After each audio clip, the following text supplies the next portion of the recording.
right, thank you for joining us today at this Realcomm Live session. My name is Gregg Haverstick, part of the senior leadership team at RealFoundations. So over the past 25 years, RealFoundations has grown more than just a business. It's cultivated a generation of leaders who continue to shape the real estate industry from every angle.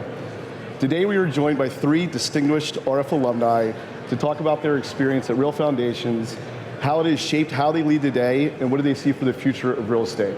So let me introduce my guest. First we have Gilene, who is the Global Head of Technology at Affinius Capital.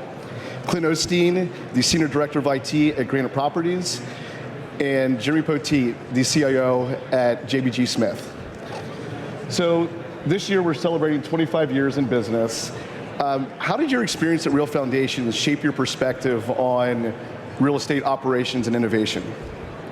Well, Greg, to be honest, I was at RealFoundations for 10 years, and the breadth of exposure to so many different asset classes, operating models, business strategies, it really informed my experience moving forward and gave me just all the tools I needed to be successful. I got you. In that I started before RealFoundations was RealFoundations with the team right out of college and spent, I think, 9 years with that group, 4 of those being the first 4 years of RealFoundations. And I really grew up, learned about real estate through RealFoundations. Knew nothing about it when I went to school, developed a passion because I got to see this great breadth in the community, and then I made some great friends. A bunch of them are sitting right here on this panel that kind of shaped my view on this world, and been here ever since. Yeah. Yep, and I joined RF in 2004, right out of college. Actually started with a gentleman, Jim Carr, who was also an RF alum, and I had no clue that this even existed. All I knew is when I was leaving college, I needed to make money. And Jim was like, hey, you can be an auditor or you can go do consulting. And I was like, consulting sounds like a better gig. And I thank my lucky stars every day that happened. But then I just found myself into this. And there were nights when I was hanging out with Chris, working, pulling all-nighters, delivering for clients, where over time it just felt like this was the thing to do. Even though, when I was 8 years old, RF, career, CIO was not on the bingo card. But once you join this industry, you tend not to leave this industry. That's right. So now you guys are leaders at some of the most respected organizations in this industry. What lessons from RF shape the way you lead today?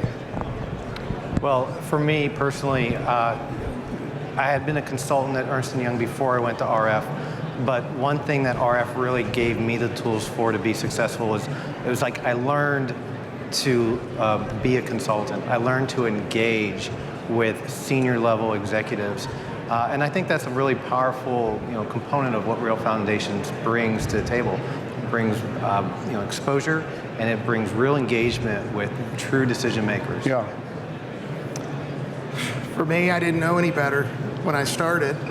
I learned through those early years, I got to see such a breadth of companies and what was great, what wasn't so great. And I learned what I didn't want to do and what I really wanted to do. And I also learned that most IT projects aren't consulting projects. So, when we brought in as consultants, there's a budget and everybody's excited about it when we start. And then, but people have a plan. And then when you get into it and you're owning it every day, it's a little bit different world. But the good news is, we started in that period where, it was all good. And so it really put, I think, a positive light on, how we attack what we do every day. I learned to sink or swim. I think that's part of it. But also with that came understanding courage and actually not being afraid, learning how to problem solve, and knowing that you're going to figure it out, which can be very daunting. Definitely at an early age, you're faced with these problems. You haven't had to solve them before, but you have a teammate, you have teammates, you have mentors, you have a whole community of people to work with and learn from, and things will get figured out. Yeah, and you have that support. Yeah, I think one of the things we try to do is instill a sense of curiosity amongst our team members, knowing that they have that backstop of an entire organization that is there to support you. So guys, now you're in these positions. How do you leverage that RF alumni network, which is very strong, as we all know? Well, I know so many people because of that network. I walk through the hall here, and you can't walk 5 feet without somebody coming up and shaking your hand. Hey, how you doing? It might have been 20 years ago. So I leveraged the network, that I built to be successful at what I'm doing. I bring in the experts. I know people that no one else in my firm knows, and it's really a powerful channel for me. I'll call these guys. I'll call you. It's just an amazing asset. And the RF network is beyond the people that actually worked at RF. It's also the hundreds of people that we actually worked for delivering projects. It goes beyond just us. It also includes them as part of the RF network, or even the vendors, the vendor partners out there where we have some alums, or where RF has just had very close partnerships over time, whether it's MRI or Yardi, many of the different sponsors out here in the exhibit hall today. Oh, it's definitely a tribe, so to speak. We spent so much time in those consulting projects, and when you're out there, in the trenches every day, you spend probably more. I spent more time with the folks that I worked with during those days than I did at home. Yes. Because we were traveling, and there's something to be said for the camaraderie you build up, and I include all of the clients that we got to work with, because they were part of those long nights.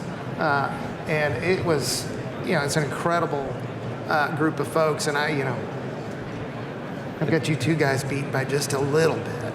It's a family. And it's 30 years of, meeting great people. I think I started RF when I was 7. You aged just a bit. You had a little browner hair at the time. So, as we finish off our conversation here, as we become some of the elder statesmen within the industry, what advice do you have for some of the future leaders that are coming up now? Well, work hard, but have fun doing it. I have stories with everyone up here that I cannot talk about on this stage. But that's those are the best times when you're really grinding, you're really doing good work that you're proud of. But you love the people that you're around, and you share those successes. So that's my advice. Work hard, but really, don't kill yourself. Have fun while you're doing it. Yeah, be a part of a great team. Because at the end of the day, so one thing I really miss about those consulting days is that camaraderie. We were all on the road. Everybody's in it together. We're all, dealing with the same problems. We just kind of became a family. I tell my team at Granite all the time, that was some of the best times of my life, but, life does evolve, and you got to get off the road, but I sure do miss that time. And I encourage this next level, we were talking about it backstage, be curious, and then also you only have to know this much more to be an expert. It's true. I'm going to take something that I mentioned on a prior panel, which is be patient and be kind. RF teaches you a lot of patience, but kindness goes a long way in any industry. Being smart isn't a differentiator. Everybody here is smart, but if you really want to stand out, you want to be different, be kind, work hard. Yeah. Well, thank you guys for joining me this afternoon. It's been a great conference. The theme for our anniversary is Generations of Possibility, and we're looking forward to influencing generations more as we move forward for the next 25 years. Yeah. Thank you. Congratulations, Greg. Thank you. Congratulations, RF. Congrats, RF.